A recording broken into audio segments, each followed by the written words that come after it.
De la Fédération ivoirienne de football était au contact du comité de normalisation ce soir à la Maison de Verre. Une rencontre consécutive à un courrier de la FIFA et de la CAF. La Fédération ivoirienne de football, FIF, ne connaîtra pas le successeur de Sidi Diallo le 23 mars prochain.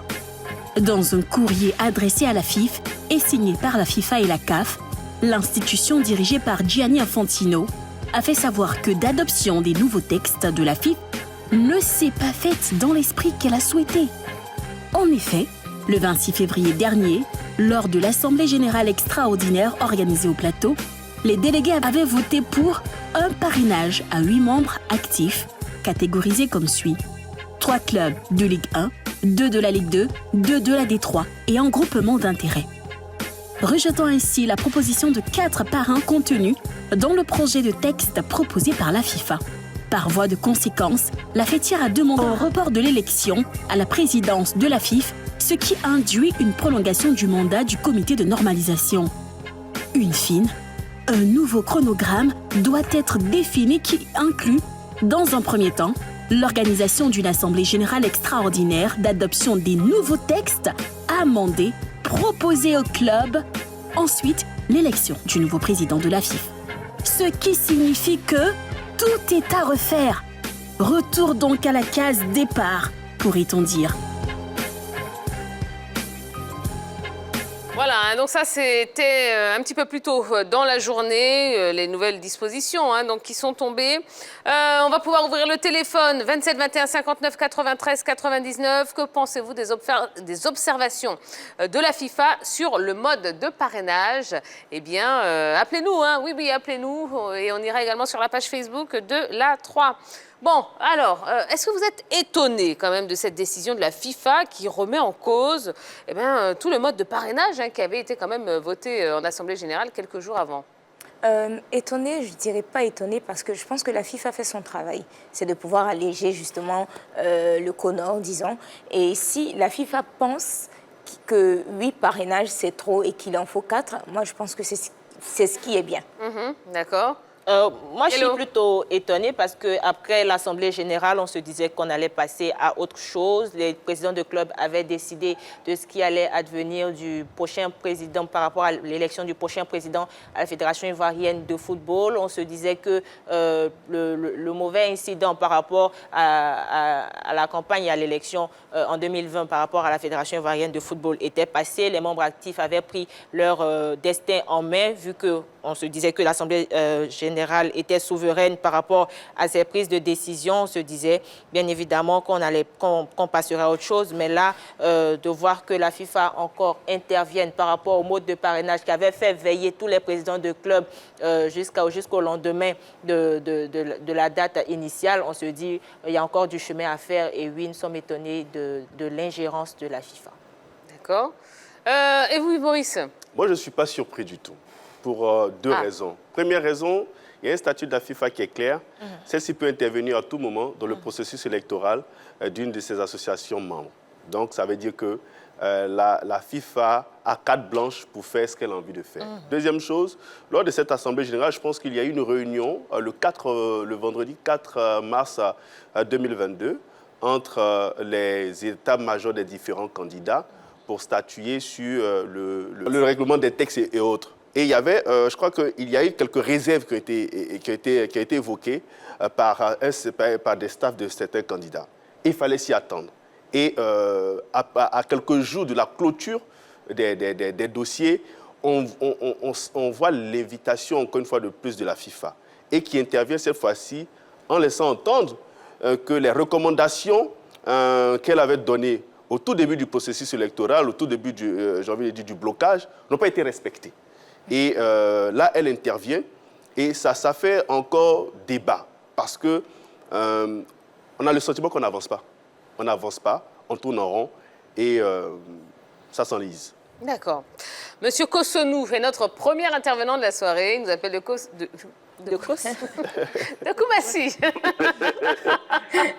Bonsoir, Tia. Bonsoir, la cantine. Bonsoir, monsieur Kossonou. Ah ben, vous m'avez fait bugger, monsieur Kossonou. Voilà. Ouais.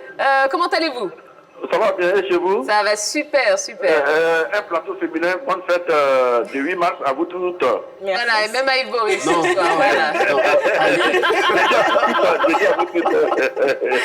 Alors, monsieur Kosono, dites-moi, Oui. qu'est-ce que vous pensez des observations de la FIFA hein, sur le mode de parrainage? Bon, moi, je suis quand même un peu étonné, hein, Oui. un peu sidéré même.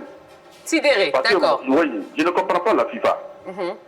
Je vais glisser un peu sur le terrain politique. Chaque pays a droit à une constitution pour régler les élections de chaque pays. Mais le contenu de chaque constitution appartient à chaque pays. On dit qu'il faut des parrainages avec le groupement d'intérêts et tout. Mais le contenu des parrainages appartient à chaque pays. Au Cameroun, il faut 5 parrainages. Oui. Ailleurs, il faut 6 parrainages. Ah, chaque En Côte pays a d'Ivoire, son mode de fonctionnement. Voilà, la Côte d'Ivoire a décidé de faire 8 parrainages. Et là, la FIFA se braque contre la fédération, contre les clubs ivoiriens. Est-ce que ce que la FIFA fait ça en Allemagne, en Italie, en France, en Espagne et autres?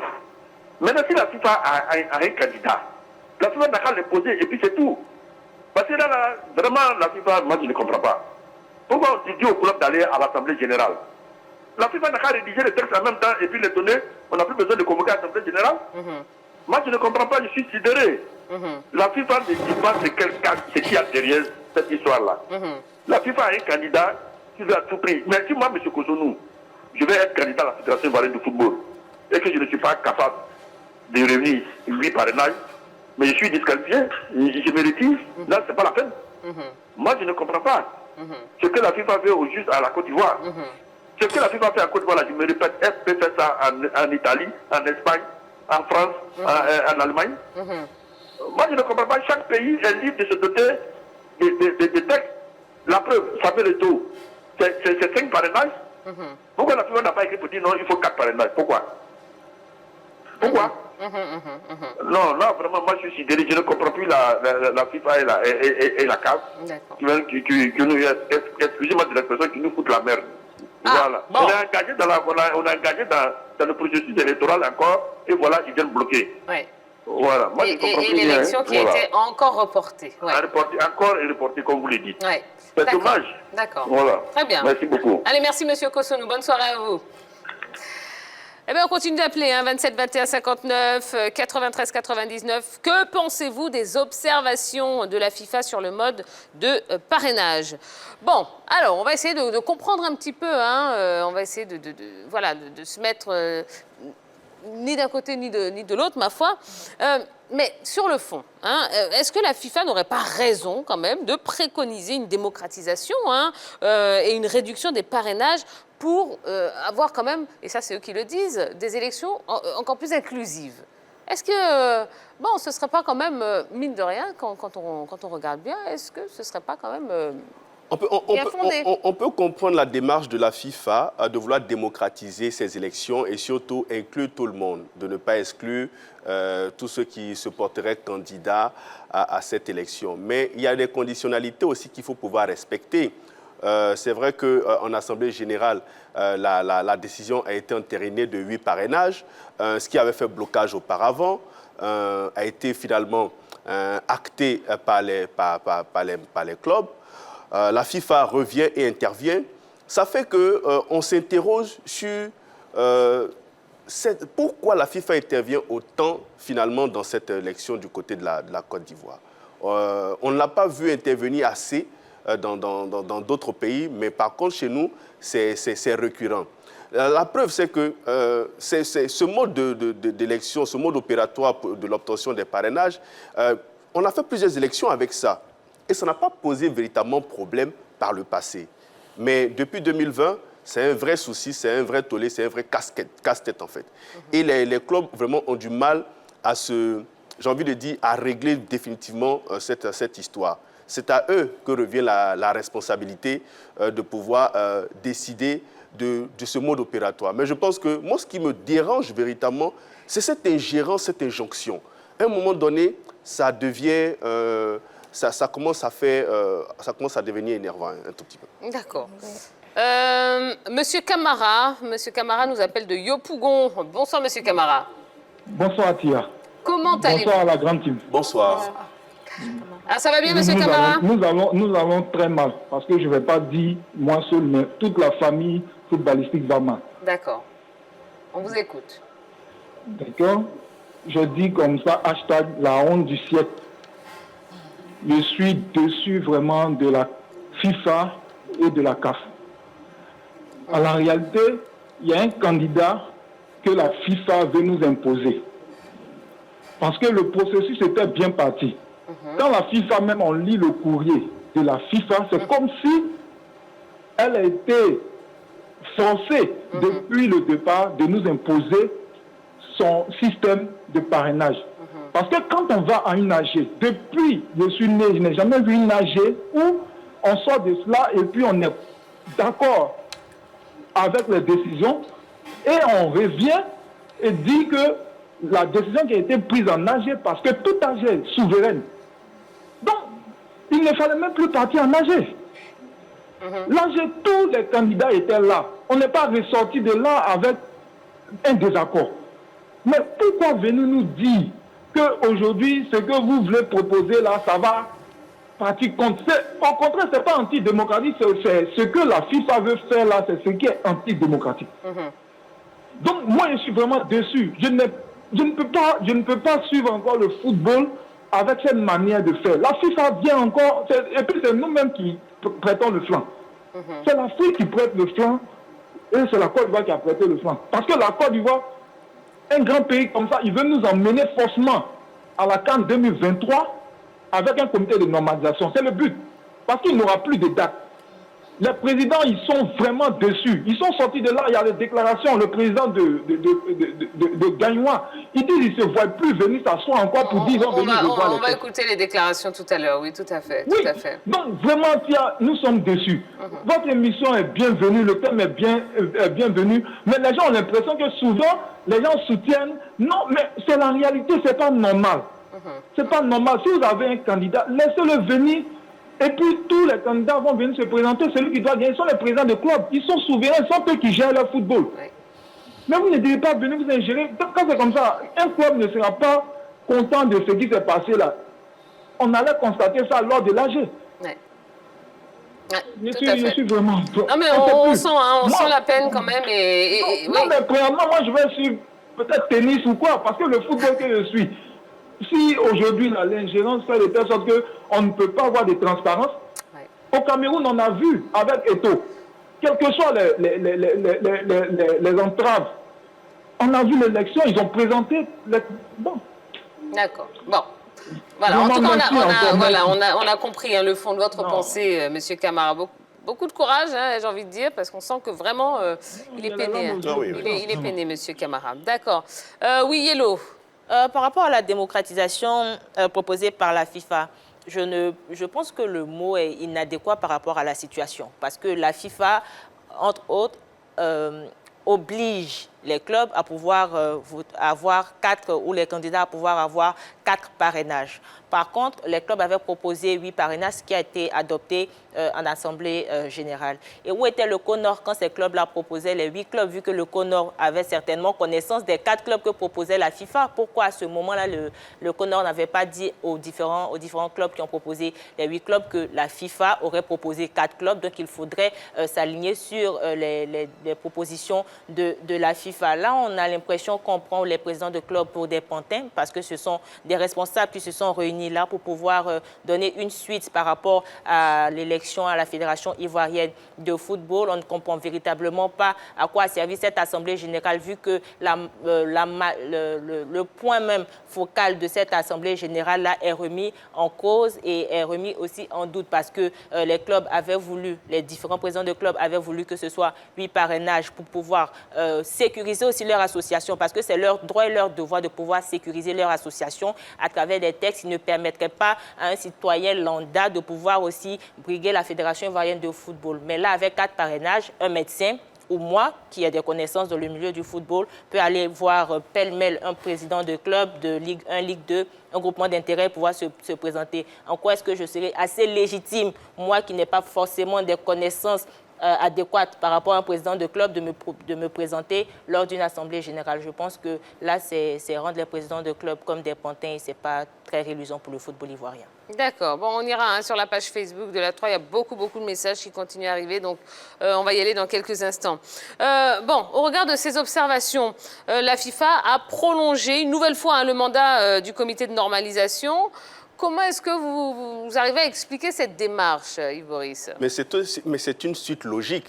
Parce que si la FIFA fait son intervention et demande de revoir les textes en ce qui concerne le mode de parrainage, c'est clair que le CONOR va demander au club de venir statuer sur le mode de parrainage, notamment sur les 8 parrainages qu'il va falloir écarter pour en adopter soit 4 ou annuler, parce que ça, c'est écrit noir sur blanc dans le courrier qui a été émis par la CAF et par la FIFA. Et donc, il est clair que pour trouver une nouvelle date, pour refaire peut-être encore une AG, et pour amender cette partie du code, eh bien, il va falloir encore du temps. Il va falloir encore se donner du temps. Ça veut dire que le chronogramme qui a été tracé au départ ne pourra pas tenir.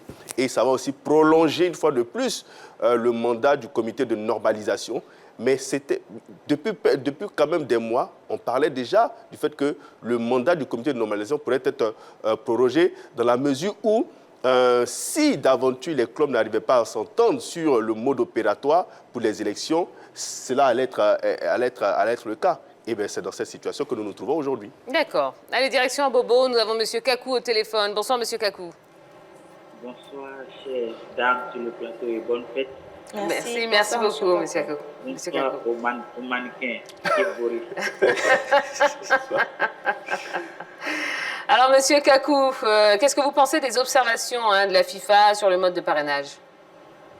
M. Kakou, souhaite condoléances à tout le mouvement sportif, surtout au sol FC d'abord, parce que je suis d'Abobo. Tout à fait. Et puis revenir dans 2 semaines un peu dans le passé. Quand M. Gianni Infantino a commencé ce micmac, M.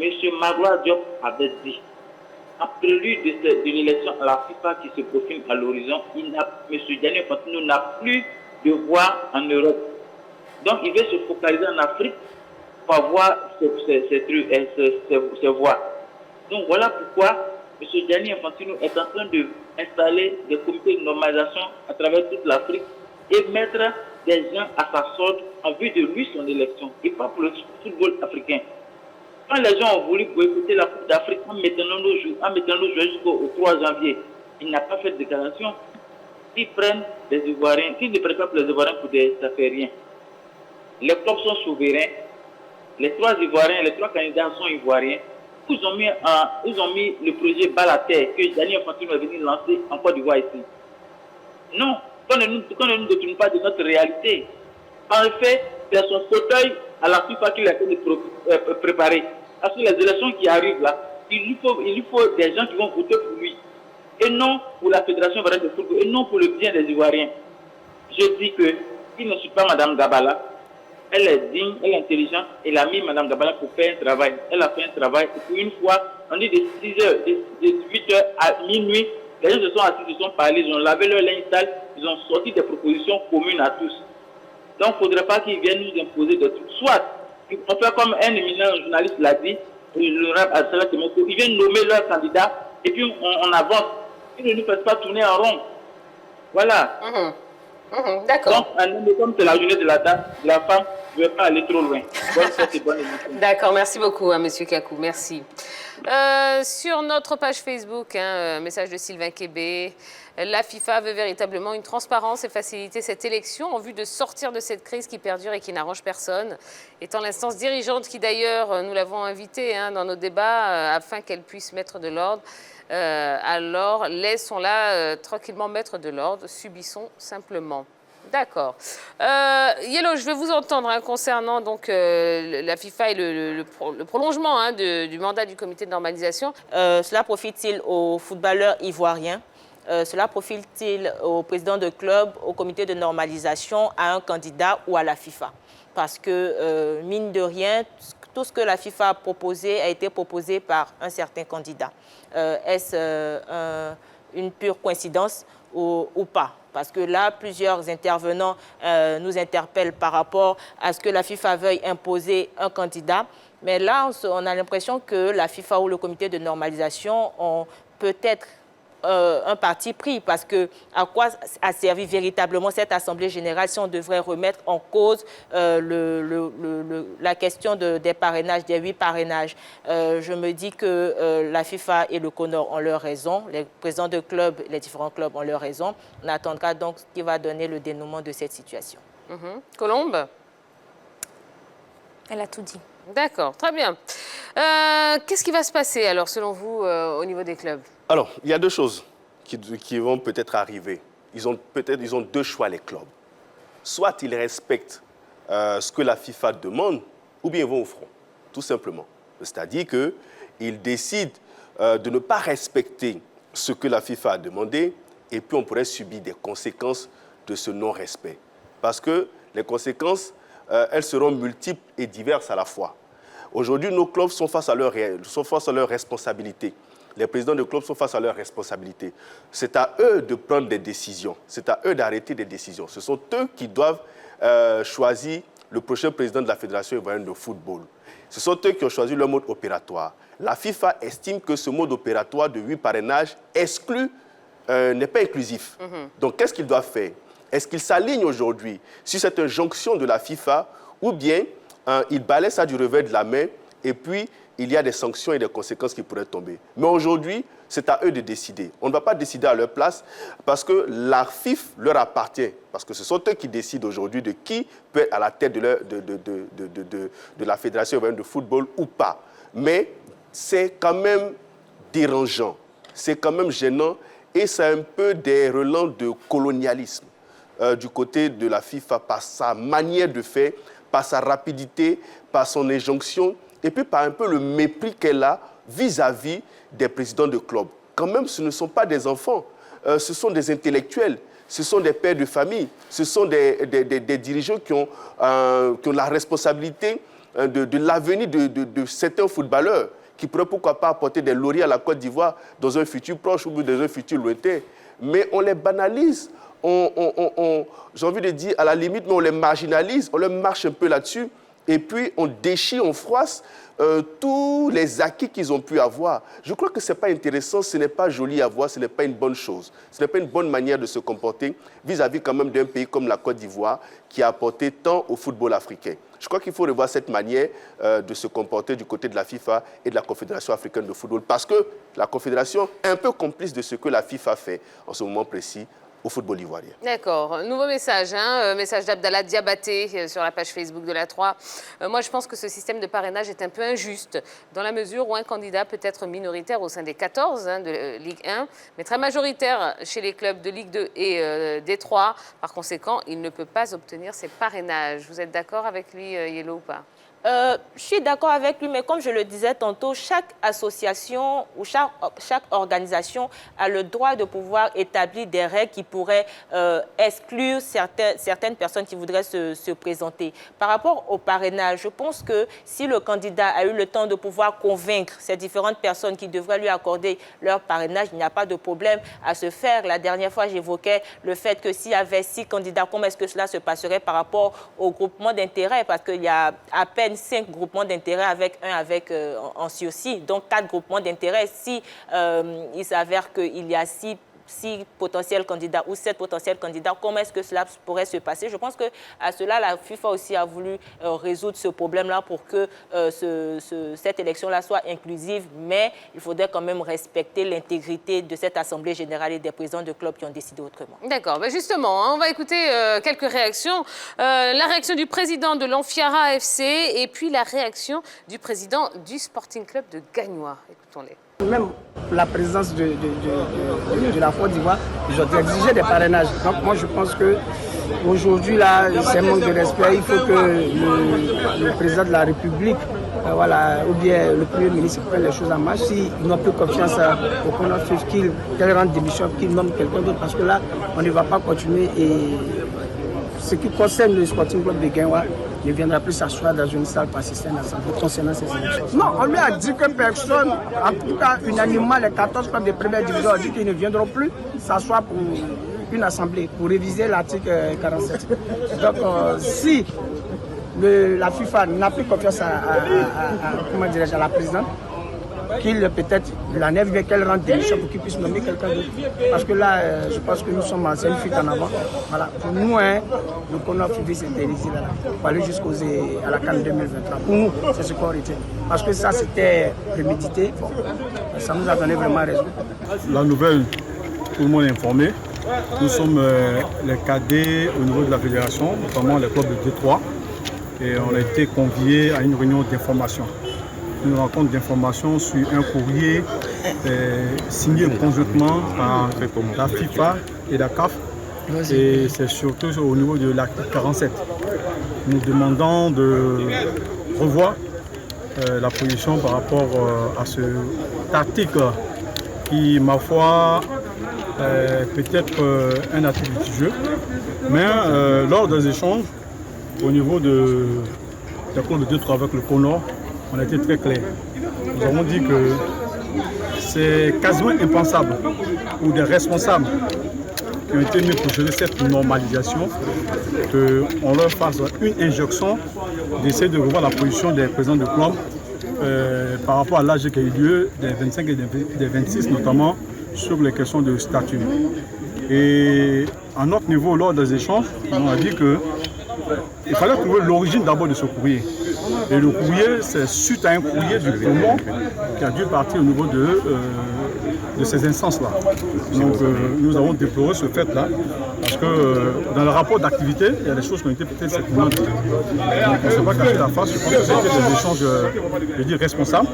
Mais on a dit que peut-être qu'il existerait, ça c'est des positions qui ont été dites là-bas, une théorie de main invisible qui, lorsqu'on finit d'avancer et qui essaie de nous faire reculer. Mais des propositions ont été faites, je pense que de bonnes propositions, sur le fait que nous, présidents de club, on laissait le CONOR face à leurs responsabilités, parce que c'est quasi humiliable, certaines positions, de ne plus revenir à cette question d'amendement de cet article-là. On a dit que comparaison n'étant pas raison, mais dans certaines fédérations au niveau africain, il y a cette question de parrainage. On a été aussi repris, je veux dire une reprise de volet par le CONOR qui nous dit que la sanction se fait dans les urnes, mais qu'on pouvait laisser ouvert. Donc on est quasiment 25 millions d'habitants. Tout le monde pourra venir se présenter comme candidat à la fédération, mais après c'est le libre choix, c'est au présent aux membres actifs. Ça aussi on a dit qu'ils disent à la CAF ou à la FIFA de nous écrire clairement pour dire qu'il n'y a plus de parrainage, on ne parle plus de ça et qu'on avance. Voilà, donc c'était les deux présidents, un président de l'Amphiara FC et du Sporting Club de Gagnois. Est-ce que vous pensez que les clubs et les mouvements sportifs, le mouvement sportif ivoirien, devraient aller au TAS, Colombe? Non, je ne pense pas. En fait, je pense que nous ne sommes pas encore arrivés là. Les trois parties doivent s'asseoir et vraiment discuter. Je crois qu'il faut éviter d'aller devant le tribunal arbitral du sport. Il faut éviter parce que très souvent les procédures prennent du temps et ça s'enlise et c'est le football ivoirien qui pourrait en pâtir. Parce que tant que cette situation ne va pas trouver solution, le CONOF va toujours s'éterniser. Je crois que les présidents de clubs ont une possibilité. Ils ont une possibilité de pouvoir trancher cette affaire. Ils savent très bien que la FIFA est quand même un peu toute puissante. Elle fait un peu ce qu'elle veut lorsqu'elle a cette possibilité de faire. Ils sont dans une impasse.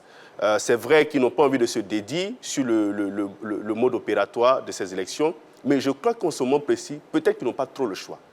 Je crois qu'ils gagneraient véritablement à accepter ce système de carte parrainage. Au moins, il y a parrainage qui est fait, qui est donné. D'accord? Et puis, on va aux élections. Et arrivé aux élections, le meilleur l'emportera. Parce que pour la FIFA, ils estiment que ce système de 8 parrainages exclut, n'est pas inclusif. Donc, ce qui veut dire que c'est exclu un certain nombre de candidats, ou bien c'est exclu un candidat. Bon, d'accord, comme c'est exclu un candidat, très bien, il faut maintenant j'ai envie de dire, consolider les positions, je crois que les présidents de club gagneraient véritablement à réfléchir. Parce que poser cet acte-là, ce n'est pas pour eux, en fait. Mais c'est pour sauver le football ivoirien qui, depuis 2 ans aujourd'hui, est dans une impasse et on n'avance pas. D'accord. Allez, dernier intervenant de la soirée, M. Clao, qui nous appelle de Cocody. Bonsoir, M. Clao. Bonsoir. Bonsoir à l'équipe. Bonsoir, M. Clao. Alors, M. Clao, qu'est-ce que vous pensez des observations de la FIFA concernant le mode de parrainage? Alors, je pense que depuis le début, je n'ai fait qu'écouter les intervenants. Je comprends la réaction du IB4 que tout le monde a, que le fait que la FIFA soit intervenue après l'AG et tout. Mais ce que je comprends, c'est que moi je reproche aux acteurs du football d'être partis à cet âge-là sans être partis dans l'optique de projeter le football ivoirien vers un avenir meilleur. On est resté sur des positions qui ont entraîné la crise et ça s'est matérialisé dans le vote qu'on a fait. Voilà. Parce que si on pense au football sur le long terme, on doit faire en sorte de ne pas avoir à retrouver les situations qui nous amènent dans des normalisations. Ce système de parrainage-là, si on l'analyse du point de vue de l'élection prochaine, on peut penser que l'intervention de la FIFA est faite pour, comme on appelle ça, favoriser certainement un candidat qui a des difficultés. On peut penser ça, légitimement. Mais si on regarde les prochaines élections, le futur, on doit comprendre que ce système de parrainage-là, il est fait pour s'aimer les germes de difficultés futures. C'est-à-dire, essayez d'être un peu plus clair. Je prends un exemple simple. Quand vous me dites qu'il faut avoir 3 clubs de Ligue 1, alors que nous n'en avons que 14 en Ligue 1, ça veut dire qu'on a droit qu'à 4 candidats, pas plus. Donc moi, un 5e candidat, quand bien même mon projet pour le développement du football peut être pertinent, le seul fait que les 4 autres m'aient dévancé, qu'ils aient déjà eu les 12 parrains, il ne reste que 2 clubs de Ligue 1 et donc je ne peux pas être candidat. Quand bien même j'ai mes autres parrainages. Vous voyez un peu. Donc la FIFA essaie de nous ramener aux fondamentaux pour dire que vous êtes allé à une crise à cause d'un problème. Vous ne pouvez pas encore replanter les germes d'une crise future. Autant dès maintenant profiter de cette transition-là pour lever ça définitivement, pour ne pas qu'on ait à connaître encore dans 5 ans ou dans 6 ans une autre normalisation. C'est comme ça que moi je comprends le projet de la FIFA. Voilà. Donc, je pense qu'on peut c'est vrai que c'est la FIFA qui est intervenue, tout ça, mais il ne faut pas oublier que la FIFA appartient à cette fêtière. Et c'est le devoir de la fêtière de s'assurer que ses membres aient un bon, comment on appelle ça, un fonctionnement démocratique, un fonctionnement qui répond aux critères. Et ce que la FIFA dit, c'est que si on vous dit 4 parrainages, si vous avez eu tous les 4 parrainages en Ligue 1, ou en D2, ou en D3, ou ces 4 mouvements d'intérêt, bon, peu importe, pourvu que vous ayez eu le parrainage. Parce que le principe du parrainage, ce n'est pas le vote. C'est juste pour donner une caution morale au projet. Tout à fait, tout à fait. Mais quand on voit les présidents intervenir, on a l'impression que le parrainage même, il n'est pas fait autour du projet de développement du football, mais il est fait autour peut-être des clans, des trucs et tout ça. Bon, après, je pense qu'au niveau je pense que la réaction des présidents, c'est plus une réaction de... Voilà, ils ont l'impression d'avoir été un petit peu désavoués, c'est tout. Donc, oui. Voilà. Bon, en fait, je comprends. Voilà. C'est vrai, et puis je dis que c'était un sentiment légitime. D'accord. On a voté quelque chose ensemble et aujourd'hui, on nous demande de remettre ça en cause.